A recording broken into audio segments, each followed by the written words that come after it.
Nicco Marchiol is officially out for the 2025 season, but that raises a lot more questions than answers.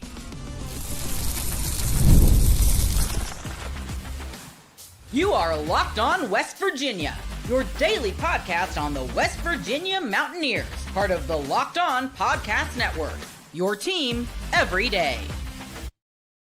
And what is up, guys? Welcome back in. My name is Mountaineer Paul. I am your host. This is Locked On West Virginia, where we've got some breaking news today about Nicco Marchiol, the quarterback of the Mountaineers, quarterback one coming into the season, where unfortunately for us, he is not going to be playing the rest of the year. I mean, this is probably not breaking news if you're a Mountaineer fan, but there are a lot of questions surrounding this situation that need to be answered. And I'm going to be asking them, whether it hurts people's feelings or not. I just want to ask questions. I'm not making any certain statements here. I'm not saying for sure any of this stuff is happening, but I think we as fans deserve the truth because he was touted quarterback one coming into the year. Unfortunately, things happen and performance wasn't great. I don't know what's caused what, which came first, the chicken or the egg type of situation, right? So we're going to be looking at that. And unfortunately, it's not an easy conversation to have, right? But you have to have these conversations, you know, and it's just there's no easy way to say it. So let's get over to Pete Nakos as he is saying this along with other people. I saw Mike Osti put this out like a few hours ago. But Pete Nakos, West Virginia quarterback Nicco Marchiol is expected to make a redshirt. Multiple sources tell On3 Sports. Sidelined with the foot injury, has only played in 4 games. If he doesn't return to WVU in 2026, another option could be transfer portal, which is most definitely the case, probably, right? This episode of Locked On West Virginia is going to be brought to you, though, before we get into that, by our friends over at FanDuel. Right now with FanDuel, new customers can bet $5, and if your bet wins, you'll get $300 in bonus bets to use across the app. Make sure you download the app today to get started. Thanks for making Locked On West Virginia your first listen. I am your host, Mountaineer Paul. If I didn't say that already, I'm going to say it again. And welcome into another episode of Locked On West Virginia. So here I've drafted out 10 questions. And this is how many questions I have about this situation. By the way, yes, I did get a new hat. I thought, you know what? I like to wear my hat backwards sometimes too, and I like to have a West Virginia logo. So I went and found one. Oh, man. So hope you guys like it. I don't normally wear the fitted hats, but I like this one. It looks okay. All right. I actually got 3 West Virginia hats yesterday. Here, let me find my list. All right, here we go. Number 1, when exactly did Nicco Marchiol get hurt? I think that's a question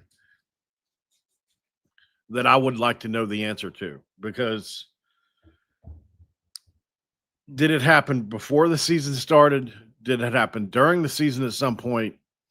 Because from what I remember, guys, the Nicco Marchiol we saw, say, against Oklahoma State even, as a runner, not the same guy, right? Not the same running quarterback that we saw in previous years. He was capable of helping with his legs in the past. He was absolutely useless with his legs this year. So was he hurt well before this and didn't tell the coaches? Or was he hurt during the season at some point? Maybe even Robert Morris. I don't know. And we just don't know. I think this is a question I would really love to know the answer to. And if you're in the press and you see this, I would love for you to ask Rich Rod that question, because I think it's a valid question that we, the fans, deserve an answer on.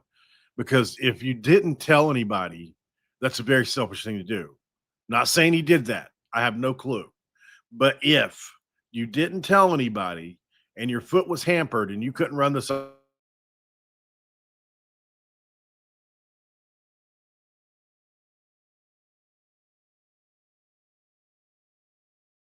offense like you could have otherwise, because remember, they're not going live in practice a lot. You probably during practice walk through it good enough to make it look like you run the offense. Is my thoughts on that. Because we saw Khalil do it, right? He was able to pull it, run, make people miss. That hasn't been the case here. So he had gained a little weight, but I didn't think that was 100% the reason. But what do I know? Number two, how long has he known about the severity of the injury, and when did the coaches know? Which is what I just said. Sorry, I forgot. I had that question should have been along with question number one. Number three, why is he getting a second opinion from out-of-state doctors in Colorado and Arizona? And what does that say about the trust in West Virginia's medical staff? I think this is the most important question, maybe, because the only reason you probably do this is, in my opinion anyways, because you want to leave, right? Or because you want a red shirt. And it may not be as severe as maybe the staff at West Virginia would judge it differently. Or, if I'm just really curious why you need out-of-state opinions here. And maybe somebody can educate me. Is this normal? Because I don't think it is usually. A lot of times you want to rely on the school's doctors because they've sworn an oath to kind of be impartial, right? Rich Rodriguez says all the time he doesn't get involved in the decisions. I don't know. Maybe there is some bias there that maybe I'm naive. I don't know. I do want to say this. Obviously, Nicco won the backyard brawl. He was 2-0 in the backyard brawl. And he deserves a lot of credit for that game. I think that he'll be fondly remembered at West Virginia for that. Either way, no matter how this goes going forward. I think personally it would be best for him to transfer, if you're asking me. I don't think he's high end of enough player to – I hate even saying this stuff. I don't think he's high end of enough player to put a team on his shoulders or anything like that. And while we're rebuilding this, it's probably not a good situation for him to be in. If we had a really good team coming back around him, I think he'd be a good quarterback in this offense. I don't think he's elite outside of that. I've never kind of felt that way since we've seen him at West Virginia. Obviously I thought he turned a corner and could be functional after Pitt. That didn't happen. Maybe it was the injuries. But that's just my overall opinion. With the medicals red shirt locked in, number 4, will he enter the transfer portal? And if so, where would he land? I mean, there's a lot of speculation about this. I think you could look a number of places. A lot of people have thought about Arizona State. I don't think he'll go P4 if he transfers. Personally, I think he'll probably go down a level. So maybe like Colorado State or somewhere like that, right? UTEP or somewhere like that closer to home. So, that's where I could see him landing in thereabouts, because I do think he's a D1 player. I just think he has to work his way back up because of the way it looked here, unfortunately. Number 5 is there any behind the scenes tension between Marchiol and Rich Rod? I don't know. I don't know the answer to this. I would say probably a little, just because of the situation. But I mean, I even hate talking about this because it's so speculative. But, did the scheme mismatch, did the injury, the losing, the loyalty questions, did any of this cause tension? Because it doesn't mean that he has to be angry at Rich Rod for life or anything like that. I just think it means that this is a situation that's hard, that you're both in. You ever get mad at your mom or your dad or your brother or your sister because I'm mad at the situation, I'm not mad at you? It's like that, right? And that really can't happen. Like, I remember my ex, I used to be mad at the situation all the time, and she would personalize it. Like, I would be mad because, like one time, I stubbed my toe, and I really did. I stubbed my toe. I was so mad, and, like, obviously for about 2 minutes there, I'm like, "God, just get away from me for a second." And she's like, "Why are you so mean to me?" And it's like, "I'm not being mean to you. I just about broke my toe off. Can I just have a second to recover from this?" So it's like that. And then she said, "I'm tired of the way you treat me and the kids." That's my impression of her. She probably hates it. "I'm tired of the way you treat me and them kids." Oh God, can you guys imagine if somebody just turned it on right when I said that? uh, all right. What's the immediate plan at quarterback now that he's out for the season? I think that's a question we'll get to in a minute. What is here's another question I have. What's the nature of this injury? What is it? We haven't been told that either. We just know it's a foot injury. Can somebody please say what it is? Or do they not know? Is it plantar fasciitis? Is it turf toe? Like, for those of you who don't know, I think I've explained it a few times. Turf toe is not technically a big toe, injury. It's a tendon injury in the bottom of your foot.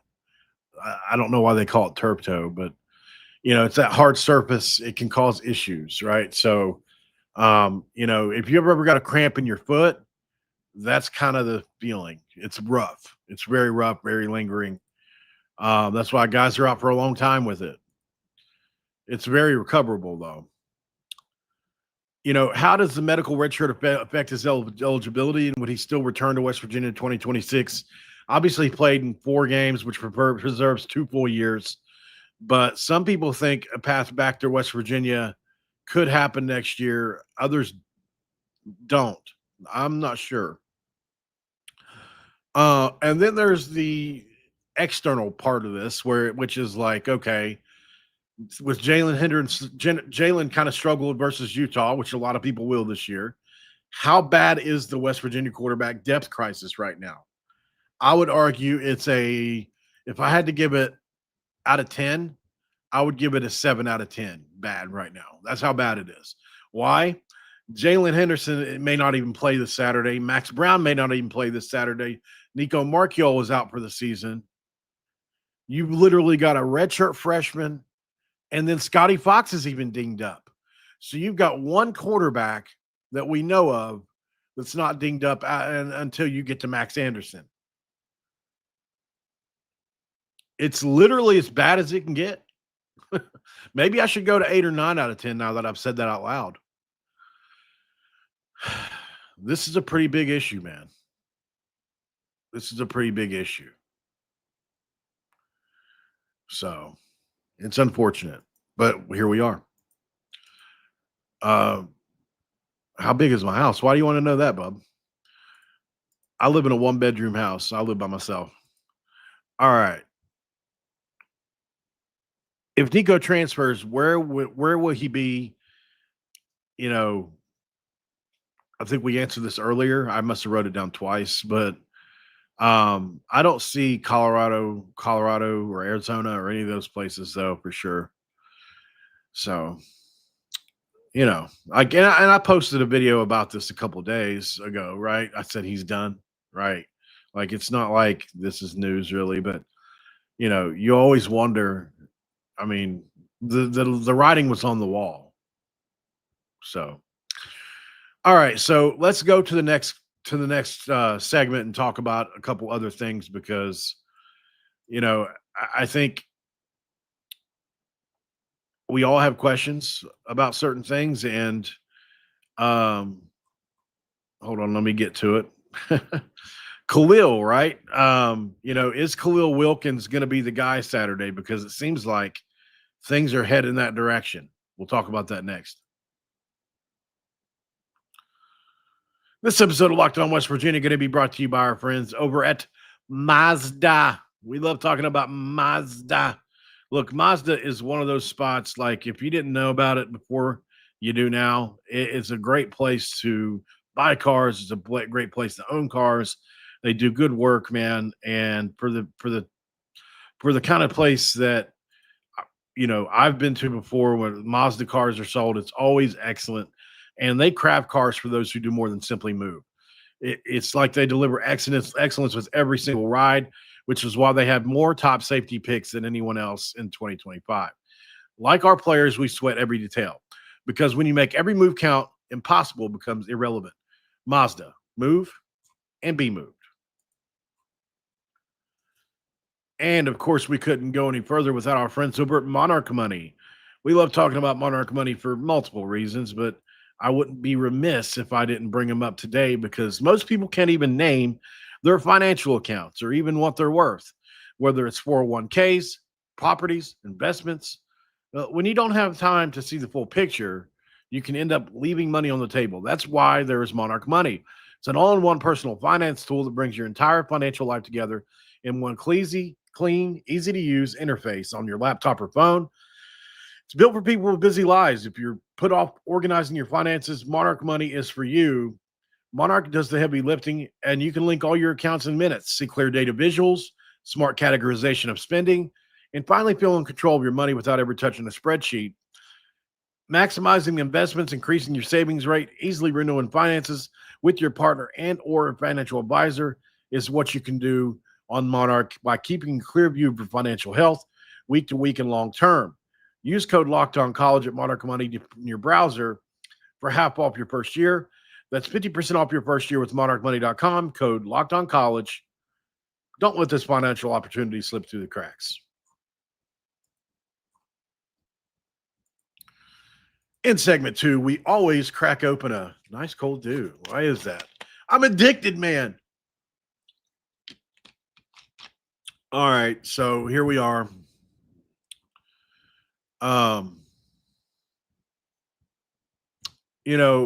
Khalil Wilkins, ESPN put a thing out earlier, and I want to show you guys this. So let me get it pulled up here.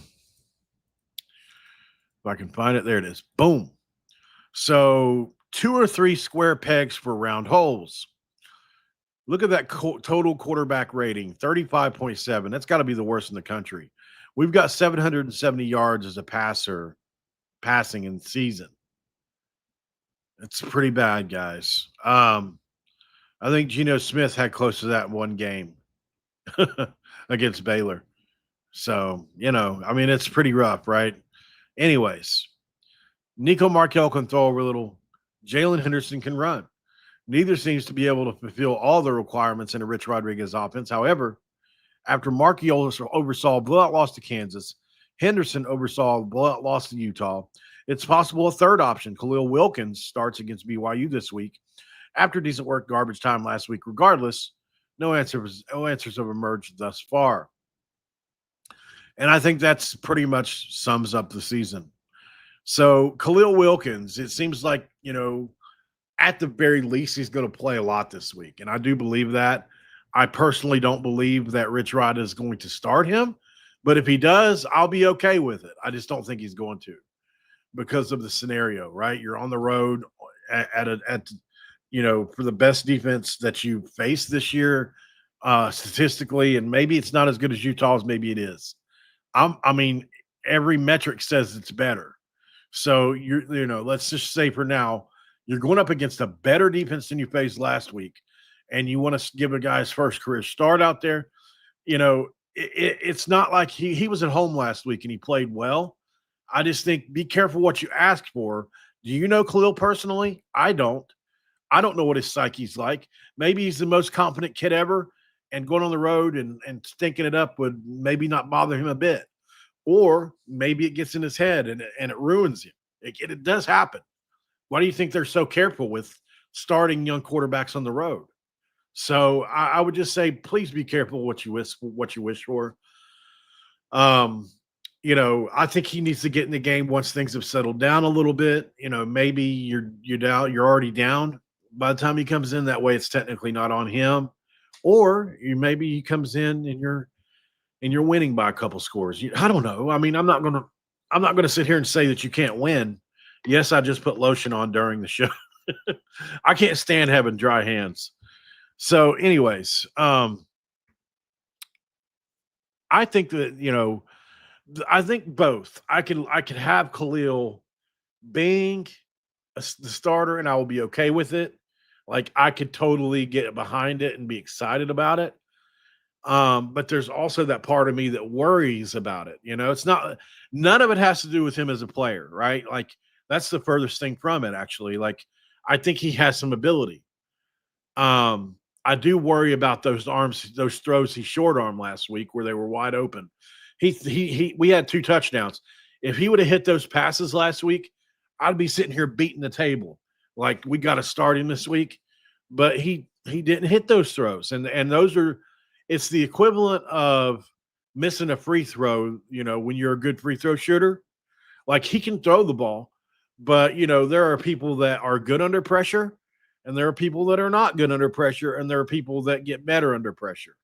Hopefully he gets better under pressure because last week under pressure, he short armed 2 separate throws that were wide open touchdowns. That's not a great response that you want, right? Yes, it's your first start. Yes, you're just a freshman, but there are also freshmen this season in college football that came in and balled right away in bigger environments than that. You just have to get lucky and hit on guys that are like that. And like I said, sometimes it's just mechanics. Maybe he wasn't worried at all. There's a bunch of reasons that it could have happened. The fact that it happened twice bothers me. The catch that Cam Vaughn made was like Cam Vaughn made that play for Khalil, honestly. Like he had to stop and then jump to the left to get it. So it wasn't like it was a perfectly thrown deep ball. With all that said, what he does with his legs is unparalleled on the team. Nobody can run like that, not even Jalen. Jalen's a very good straight line runner. He's fast, but with the offensive line like it is, we're not really getting any holes. So I would say that, I wouldn't mind playing them both at the same time. This is one thing. If I were Rich Rod, here's one thing I've always wondered. If you've got a quarterback that can run and you've got somebody answer this for me, seriously, and I'm being serious. Seriously, and I'm being serious. If you've got a quarterback that can run and you got a quarterback that can pass, why not put them both in the backfield together and then do an RPO with the quarterback that can run and you hand the ball off to him and then he either runs or passes or you hold it and you either throw it. It's a 2 quarterback type of offense. I don't know why somebody hasn't done it yet, but I think it would work. And somebody explained to me why it wouldn't work. Are you not allowed to hand the ball off to somebody else that passes? Maybe that's the reason. I haven't thought about this enough, but anyways, I feel like there are ways you can get them both on the field, even if you, toss it back to him, something like that. I don't know. I'm just trying to figure out a way for us to get the best of both worlds, I guess. Because our offenses look so bad, but Ty Edwards will be a big help this week if he can come back because, honestly, if Ty Edwards is back this week, that would be my biggest reason to start Khalil, honestly, or Jalen. I guess Jalen works in that scenario too, because if you can give Jalen or Khalil, both can run. We know that. So if you give Jalen or Khalil both a decoy in Ty Edwards that they're going to key on, they have to key on him because he can actually run through tackles at the line. Then it gives your quarterback only one guy to miss instead of them fitting the backside of the run specifically for a running quarterback. You actually get some lanes. So, we're hoping to see Ty Edwards back, but, I talked to a guy in medical. He said that hip pointer is like a 5-6 week injury. So don't be shocked if Ty Edwards doesn't come back until after the bye week. I thought Dewar Hubbard looked good. Sincere Bowers will be back, although he hasn't gotten a lot of carries. I would like to see it and all that. So we'll just have to see. I think my mom is texting me. Yep, she is. Okay, so my mom's dropping off laundry to me. My mom's dropping my laundry off. So Yep. Let's go to break on that note. We'll be right back on Locked On West Virginia, where we'll put a bow on this one.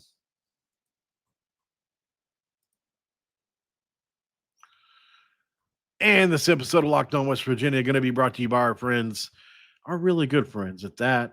You know, we love talking to them over at FanDuel. Right now on FanDuel, it's pretty simple.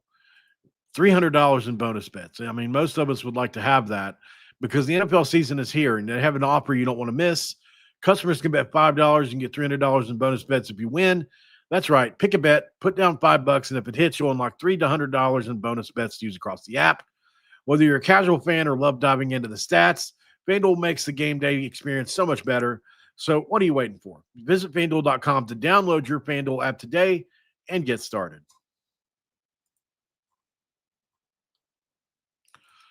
And we can't go any further without talking about our friends over at Square. With Square right now, it's pretty simple. They used to be called a different name, and now they're Square. Your favorite neighborhoods do run on Square, right? Certain businesses that make the neighborhood are pretty much run on Square. These places that become an extension of home, whether it's the sports bar dedicated to your team's fan base, the spot with the best wings in town for game day, or that beloved local chain that's been rooted in your community for years, these businesses are what bring people together. When neighborhood businesses thrive, the whole neighborhood thrives. When we show up as a community, it can mean a big business for local business owners. Money spent in the neighborhood stays in the neighborhood. Take this, this is a great excuse to go to any local spot in Morgantown and support it. I believe in that. I'm a big believer in that. And Square is too. They're a proud partner of more than 4 million neighborhood businesses around the world. You can go to square.com/lockedoncollege to learn more. But before you do, go support your favorite neighborhood spot. You'll be happy you did. Square. See you in the neighborhood.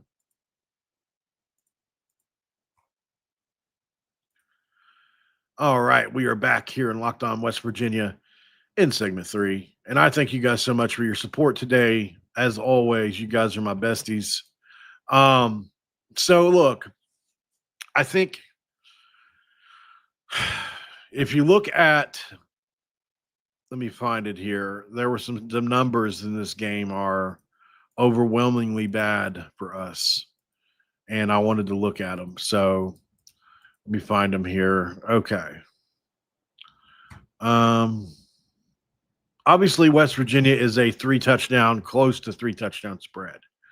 That's like one of the first things that I looked at. But like, not only that, if you look at some of the advanced metrics on this game, it's really rough. It's really rough. If you look at the SP Plus, which is Bill Connolly's thing, gives BYU a 92% chance to win this 36-13. So just insane. If you look at college football graphs, even has West Virginia as a 73% chance to lose this game, 28-15. So, this is the game that West Virginia is just flat out not expected to win.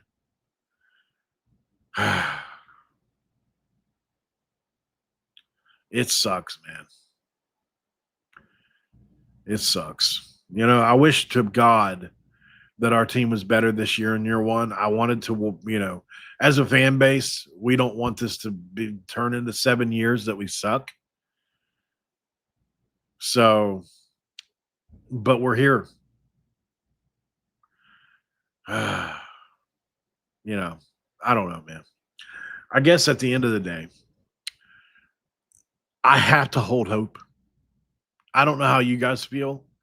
I would love to know in the comments as fans, like, do you feel like are you holding out hope at all, or have you totally given up? Because it's 34 days till basketball season. Are you just waiting on that and praying to God we're decent? Or do you hold out hope that we can somehow fix this or have some excitement this year? Maybe we don't win a bunch of games, but we can figure out the offense, because this team would be fun to watch if if the situation was reversed. Our offense was really good, but our defense was bad. I think I would much rather have that. I really would. I would rather have a bad defense than a bad offense. Because with a bad offense, I think I don't know. I don't know what I would rather have because with the bad defense, you almost have no chance either.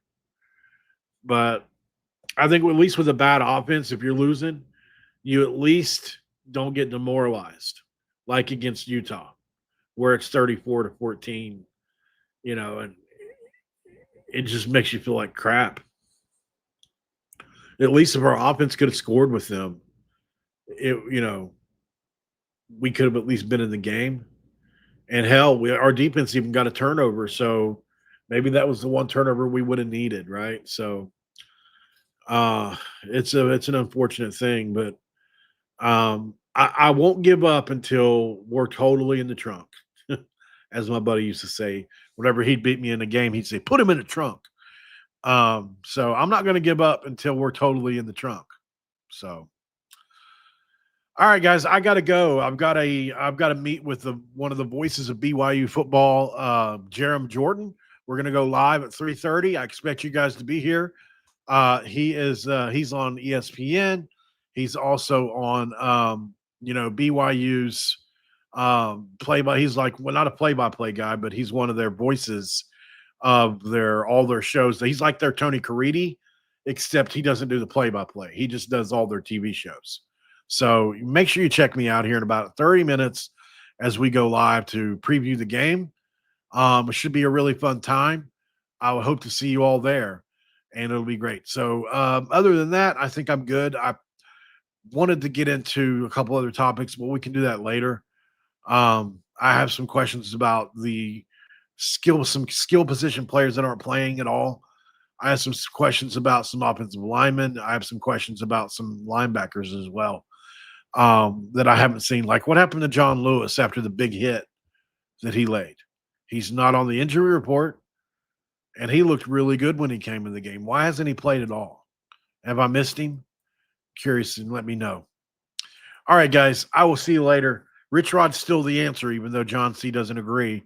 I believe in him. You believe in him. Most of us believe in him. We're going to be proven right eventually.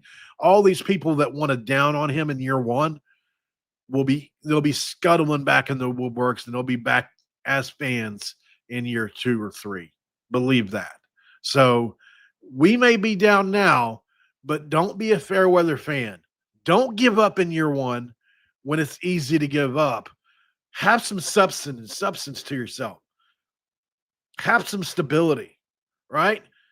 Believe in what you believe in. Take a stance in it. Don't just be flimsy. Don't blow where the wind goes. Don't be pissing the wind. If you believe in Rich Rod, stand on that. If you don't, stand on that. But don't change it up in 2 years if he starts winning. Just like I won't change it up in 2 years if he starts losing. If he starts losing in 2 years, I'll come back to the table and say I was wrong. Where do we go from here?